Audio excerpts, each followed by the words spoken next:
My predecessors today, you have set a high bar, so I will try to keep up and then hand the stage over to Craig Russell, whom I know we're all eager to hear from. German singers rarely figure in discussions of prima donnas, and the repertoire in which the stereotypical prima donna specializes is rarely German. Even the most famous of the German Wagnerians are not described as prima donnas, although their voices and temperaments are frequently legendary. There's a vague, pervasive notion that Germanic culture does not foster prima donnas, and perhaps more importantly, that German language opera is not conducive to exhibiting the vocal arts of the prima donna. That may or may not be true, but it is worth remembering that not all the arts of the prima donna are vocal. She must be adept at public relations as well, and few singers have had a better opportunity to hone that skill than the three that starred in Salome and Elektra. Maria Wittig created the title role in Salome in 1905. Annie Krull in the middle there played the title role Elektra, and Ernestina Schumann-Heink played Clytemnestra in Elektra. By virtue of creating leading roles in sensationalist works, these women became associated with operas that are considered prime manifestations of the fin de siècle spirit. Their careers were shaped by the distinctive anxieties about women at this time, ranging from hysteria to feminism, and embedded in discourses about the crisis of tonality. Susan Glenn's assessment of female performers working in American popular theater at that time is apt here as well. She writes, quote, "Assertive self-spectacle by theater women was of crucial importance for changing concepts of womanhood at the turn of the century. Equally significant was the way theatrical producers made a spectacle of women, positioning them as passive objects for audience consumption. The result was a dynamic tension between women's desire to use theatrical spectacle as a vehicle for achieving greater voice in culture and politics, and theater's countervailing urge to turn female spectacle into a symbolic expression of male mastery," end quote. To be sure, prima donnas must negotiate this tension whenever they take to the stage, embracing public performance as empowerment while acknowledging its potential for objectification. But the cultural context of the early 1900s in Central Europe, marked by emerging Freudian psychotherapy, an increasingly restless women's movement, and the apparent dissolution of tonality, means that these singers faced a particular challenge in crafting their public personae. The male authors of Salome and Elektra, by which I mean the composer, librettist, conductor, director, stage designers, costumers, etc., courted scandal from the outset, basing the operas on plays that had already shocked audiences by exploiting anxieties about two of these fin de siècle traits, namely the tenets of psychotherapy and the changing roles of women in society. The operas further enhanced this notoriety by demonstrating the third trait through the extended tonality of Strauss's music and its shameless theatricality. The female performers at the center of these works chose to deploy one of the subtler and most essential arts of the prima donna. Rather than engaging in unabashed sensationalism themselves, they managed the scandal surrounding these events, negotiating the tension between empowerment and objectification with great shrewdness. Two of them did so by playing completely against type. Maria Wittig, as you see here, her Salome is over here on the, what is that, your right. She was the dignified wife of a prominent civic leader, and Schumann-Heink was a devoted working mother. In fact, she was, well, that's another story. We can talk about her if we have time. Thereby drawing attention to their dramatic abilities and benefiting from the infamy of their dangerously inappropriate characters, while simultaneously distancing themselves personally and protecting their reputations. Wittig had a dedicated cadre of critics working on her behalf in the Dresden press, while Schumann-Heink guided her own very successful and high-profile PR campaign, ensuring that her name remained before the public on her own terms. In contrast, Annie Krull took the calculated risk of embracing the character of Elektra, and thus its scandal, and that had rather more mixed results. Strauss had seen Wilde's Salome in 1902 and Hofmannsthal's Elektra in 1905, both in productions in Berlin directed by Max Reinhardt and starring Gertrude Isolde, the Sarah Bernhardt of Germany. The title characters were dangerous women who threatened the social order with their deadly obsessions and perverse sexualities, and both plays were already notorious when Strauss chose them for operas. Wilde's play, as we have just heard, had a long, sordid history, and by the time his 1895 conviction on charges of gross indecency was widely known, and the reception of the play was therefore bound up with moral judgments against the playwright. He He died in 1900 before he could see the enormous success of his play in Germany, which seems to have really been welcoming this with open arms. Reinhardt's production in Berlin was the second in that country and only the third anywhere since its premiere. It opened in 1902 and ran for 200 performances.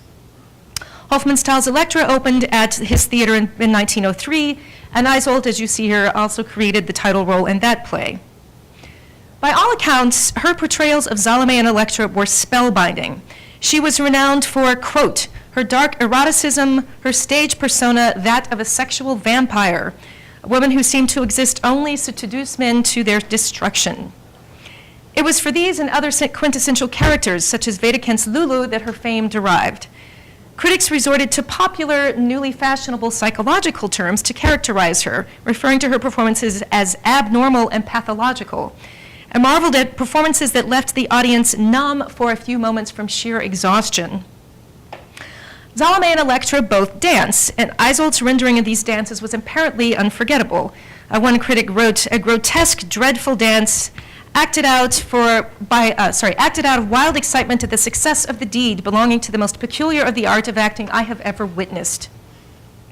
Her performances defined these characters for German theatergoers. Hofmannsthal had seen her perform the role of Salome and subsequently wrote the role of Elektra for her. Strauss had seen her do both roles. Surely they knew that German audiences would judge subsequent incarnations of Salome and Elektra on the stage according to the benchmark of Isolde's highly charged persona. Indeed, where Salome is concerned, Chris Walton has argued that Strauss was counting on it. He says, given his near desperation to earn a large sum of money in a hurry, there can be little doubt that the choice of subject was made with the intent to create yet a bigger scandal and to turn the shock value into box office returns. Strauss composed complex music for Salome and Elektra and then collaborated with what I would refer to as the Dresden Hofoper Dream Team, led by General Director Ernst von Schuch, to stage the scandals, literally on the stage and figuratively in the press. This calculated risk paid off. Both premieres were cause célèbres, and the operas remain safely ensconced in the canon to this day. Schuch's tenure at the Dresden Hofoper is still regarded as that house's golden era, thanks to his collaboration with Strauss. Salome and Elektra were the second and third of 9 operas that Strauss premiered at that house, and their partnership turned out to be the most important of the many that Schuch cultivated with composers of his day. Under his guidance, the company premiered 51 world premieres and added 117 new operas to its repertoire, so he was committed to what would have been at his time modern music. He assembled a crack production team that you see assembled here, set designer Emil Rieck, costume designer Leonard Fonto, directors Willy Wirk and Georg Toller. Thus the score, direction, sets, costumes, choreography, and set for these 2 operas were generated by a single core group of male artists. Maria Wittig, variously listed as a mezzo-soprano or a soprano, was sufficiently famous to warrant substantial entries in German singer encyclopedias a decade before she created the role of Salome. Although I should say that she is now so unknown that the new edition of the Norton Anthology of Western Music, which includes a clip from Salome for the first time, misspells her name. How the mighty have fallen. At the peak of her powers, her voice was described as metallically pure, with bell-like intonation and a warm, bright soprano, capable of mezzo coloring in the lower range and striking power at the top. Her relationship with the Dresden Hofoper began with guest engagements in 1888 and 89 when the prima donna, Theresa Maltin, had fallen ill. So that season, she performed Elsa and Lohengrin, Elisabeth and Tannhäuser, Ritia and Oberon, Leonora and Fidelio, and Senta and the Flying Dutchman. This led to her being hired as a member of the house ensemble. She specialized in 2 repertoires, Wagner and new opera. Although it's worth remembering that at this point, Wagner pretty much was new opera. I mean, we're talking about repertoire that was less than 20 years old. She performed Wagnerian roles at the Bayreuth Festspielhaus, where she did Kundry and Sieglinde, also Isolde, and at Covent Garden, where she sang Elisabeth, Elsa, and Brunhilde. She created 13 world premiere roles at the Dresden Hofoper and sang in the first German performances of at least 10 other works. While it was von Schuch's agenda to establish the Dresden Hofoper as a house devoted to contemporary music, it stands to reason that she shared that vision to some extent.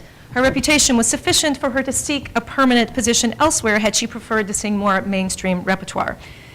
Now, she routinely learned multiple new roles in a single season, and those frequently included parts in new operas.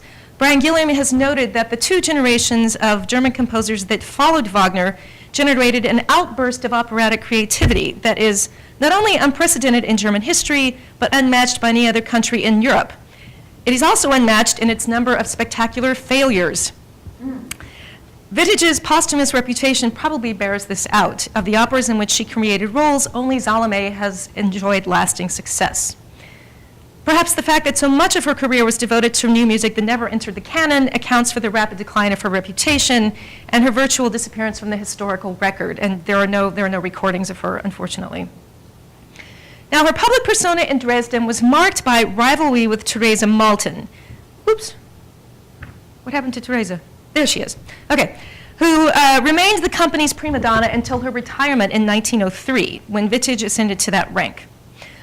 Maltin was a formidable singer in her own right. She was one of 3 singers Wagner had cast to rotate in the role of Kundry and Parsifal in 1882, and was a favorite of German audiences and critics alike.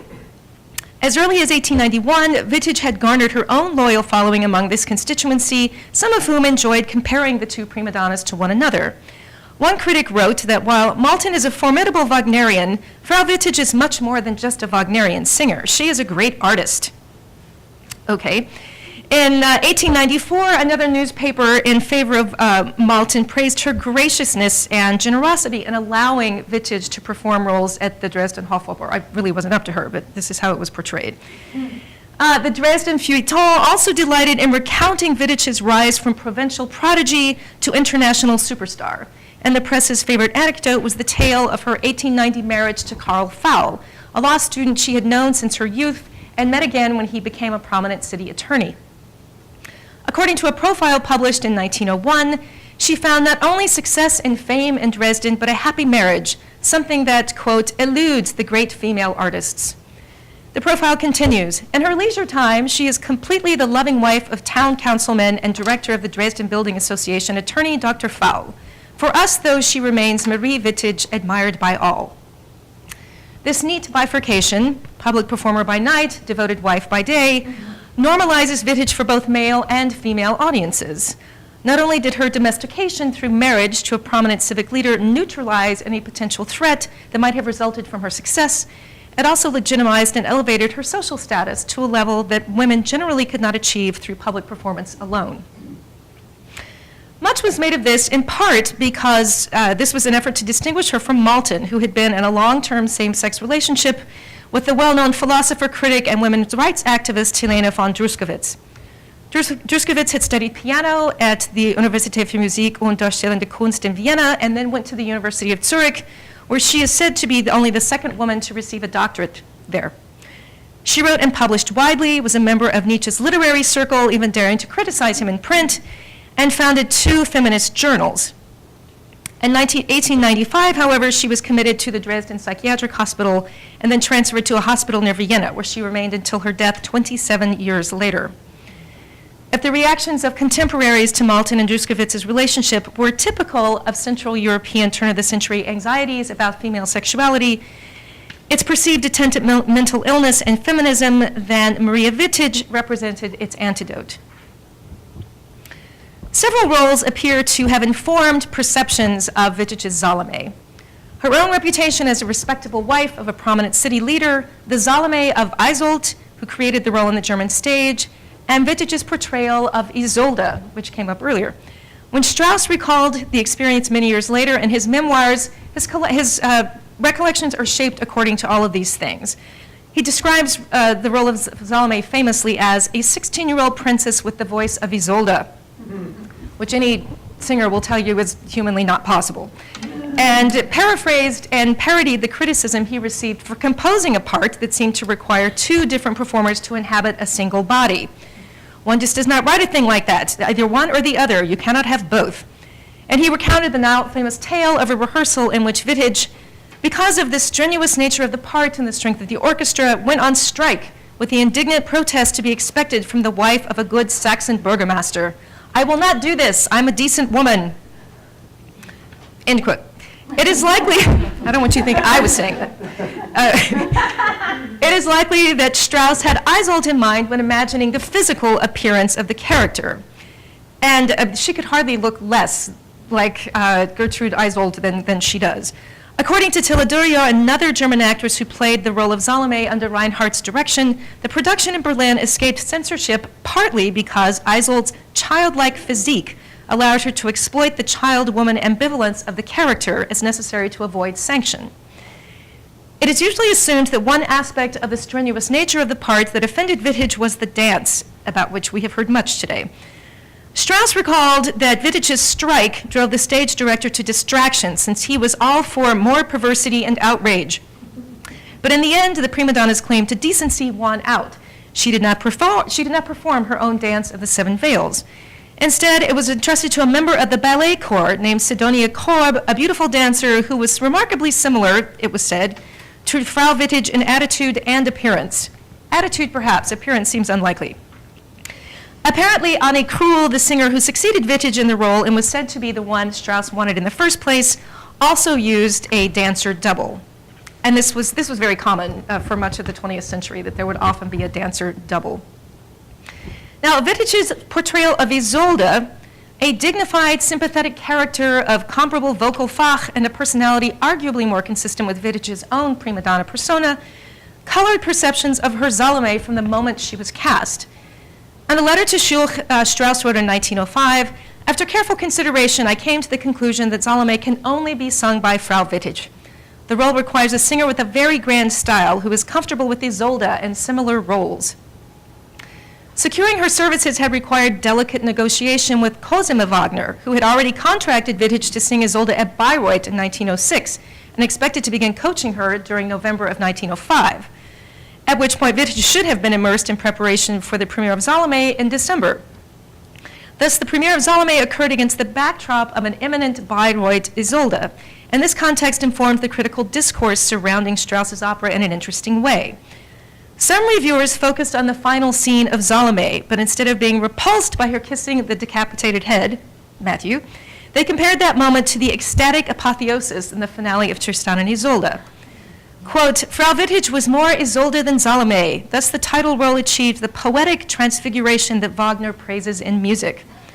Another wrote, "When Salome sings at the end to the head of the decapitated one, it's like Isolde before the body of Tristan, singing in such a manner that she is no longer Salome, she is saved." Based on these initial reviews, Seshadri has argued that the original Dresden audience experienced the premiere as a Christological event rather than a titillating one. I think that may be giving them too much credit, but perhaps it's both. She writes that the Jewish princess Salome, through the music of Strauss, transcended her Jewishness and was transfigured. And some critics further interpreted her transfiguration as a conversion to Christianity. Interesting, yes. Seshadri attributes the conversion to Strauss's music, but these reviews clearly credit Wittig herself, as if a perverse character could not help but be transfigured when embodied by a performer who also embodied the virtuous Isolde so convincingly. Some Dresden critics experienced her this way, many others reveled in the opera's notoriety. Later in life, Strauss may have come to regret courting that much scandal, as he excoriated subsequent interpreters for exceeding all bounds of decency and good taste in their pursuit of ever greater shock value. Frau Wittig, he said, although of course her figure was completely unsuitable, was quite right in a different sense. He argued her decorum, he said, was appropriate for a woman from the East. At her death in 1931, her obituary noted that even though the role did not suit her, quote, "She sang her part beautifully, almost too beautifully for this serpentine, greedy Eastern she-devil, but left the dance of the Seven Veils to a member of the ballet corps. Also, her costume was decent and entirely different from what you see today." Another praised her ability to play against type, noting that the role of Salome did not correspond to her individually at all, but that she showed her great triumph as a singer. So of the singers I showed at the beginning here, I would say that Wittig's secret to managing her prima donna persona within the context of a scandalous role was to channel Isolde, even when playing Salome, and encouraging the press to do likewise in their reviews of her. Thank you.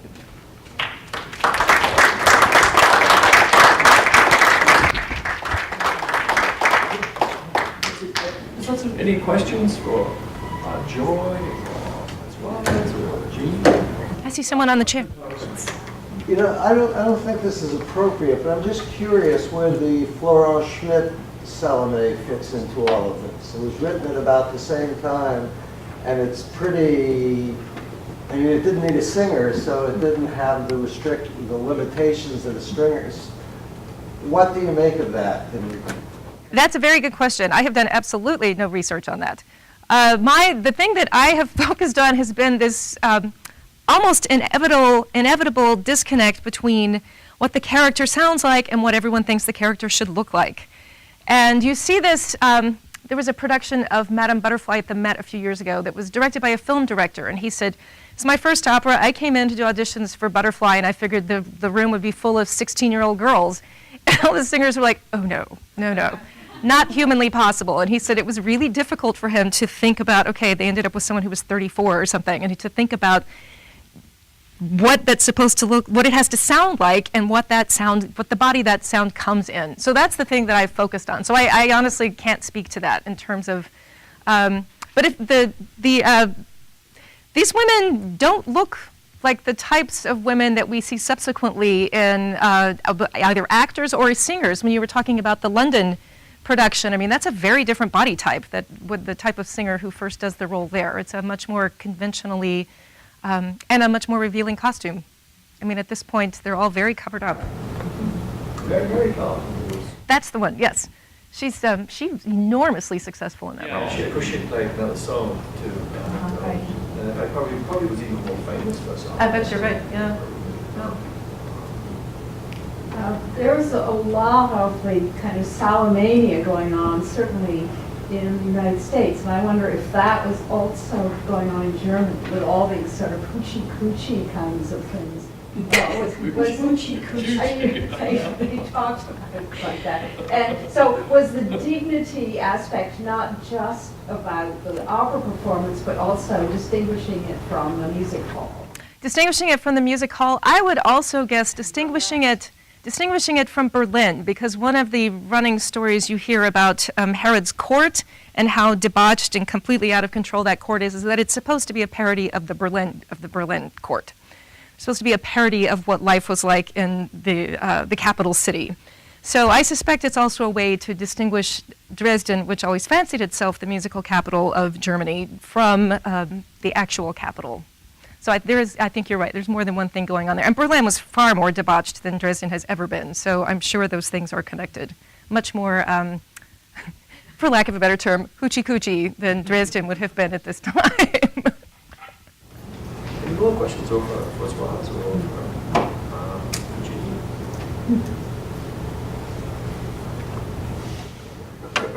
I'm wondering whether there's a way of tracing the Salome treatment on stage with German silent cinema in the late 20s, early 30s. To what extent, for example, did Topps remark upon whether he was consciously thinking of trying to do something about Salome in film terms?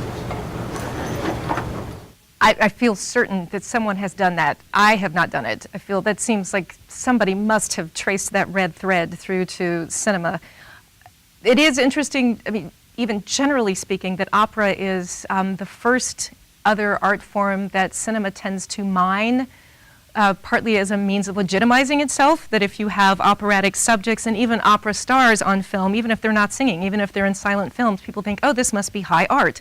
And that it is, and it's advertised that way. That happens in Germany and in the United States. You know, there are silent films starring opera singers as a way of legitimizing the art form. And I think, what a bizarre idea. Why would I, you know, it's a very, to think about, this is a famous opera singer who doesn't make any sound and was enormously popular as a film star. So there are ways in which film is trying to borrow some kind of legitimacy from opera, even before it can make sound. But in terms of Salome, it seems a dream opportunity for early film. Yeah, I'm sure you're right.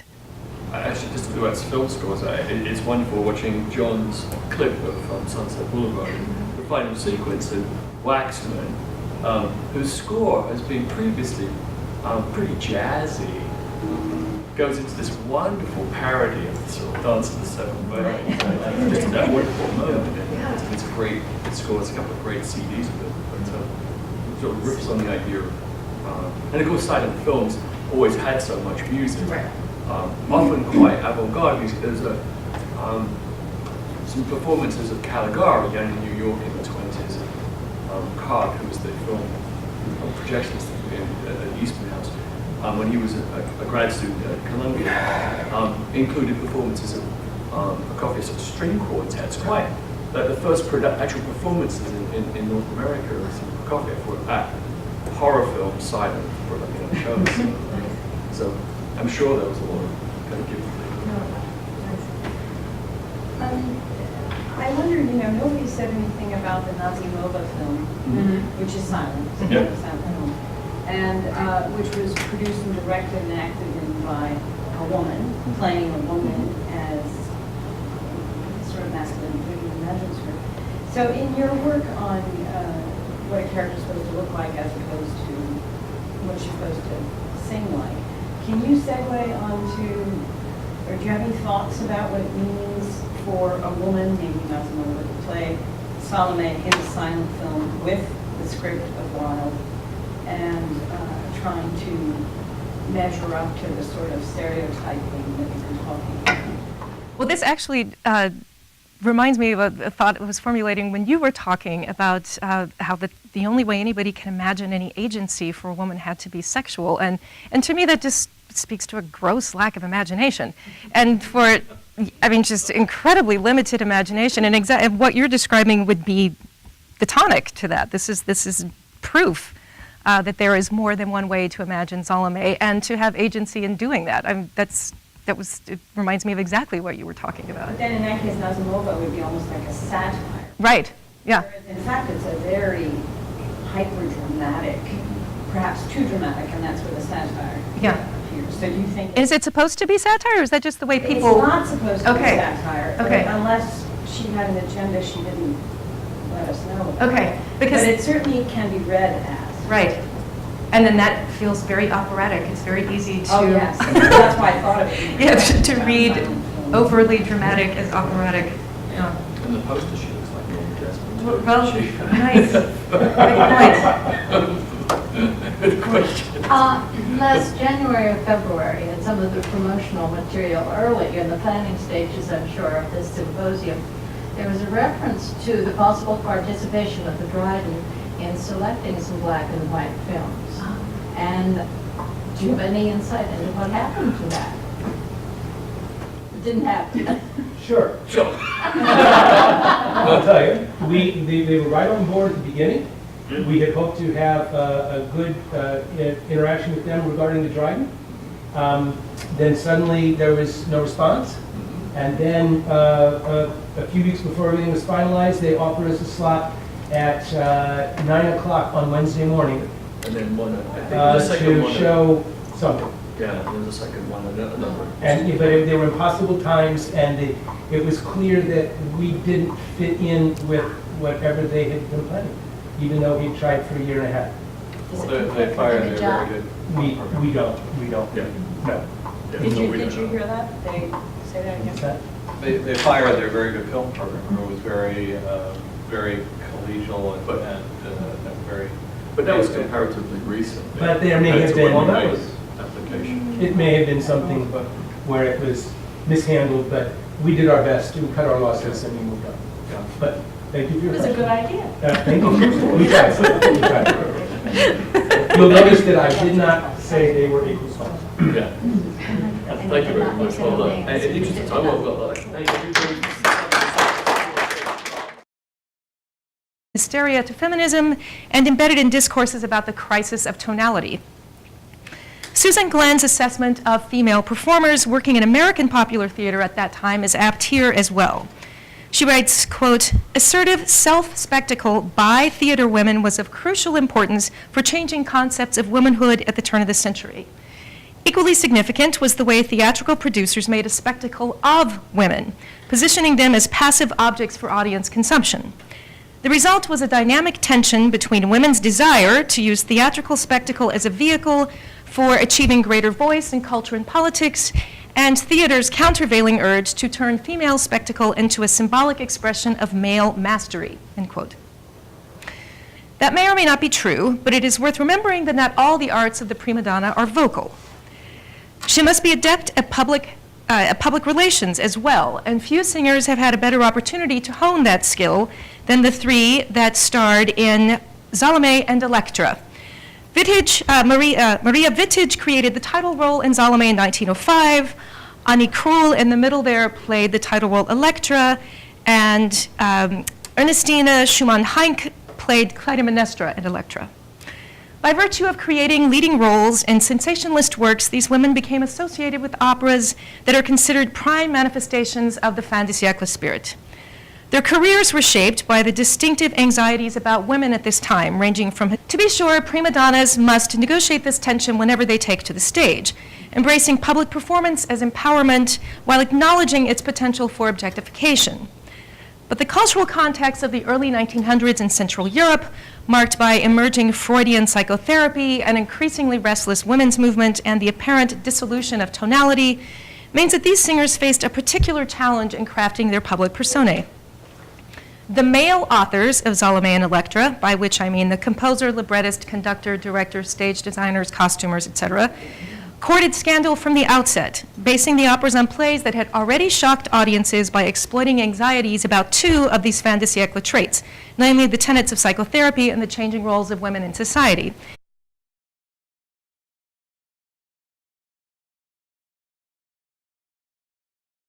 My predecessors today, you have set a high bar, so I will try to keep up and then hand the stage over to Craig Russell, whom I know we're all eager to hear from. German singers rarely figure in discussions of prima donnas, and the repertoire in which the stereotypical prima donna specializes is rarely German. Even the most famous of the German Wagnerians are not described as prima donnas, although their voices and temperaments are frequently legendary. There's a vague, pervasive notion that Germanic culture does not foster prima donnas, and perhaps more importantly, that German language opera is not conducive to exhibiting the vocal arts of the prima donna. The operas further enhanced this notoriety by demonstrating the third trait through the extended tonality of Strauss's music and its shameless theatricality. The female performers at the center of these works chose to deploy one of the subtler and most essential arts of the prima donna. Rather than engaging in unabashed sensationalism themselves, they managed the scandal surrounding these events, negotiating the tension between empowerment and objectification with great shrewdness. Two of them did so by playing completely against type. Maria Vitage, as you see here, her Salome is over here on the, what is that, your right. She was the dignified wife of a prominent civic leader, and Schumann-Heink was a devoted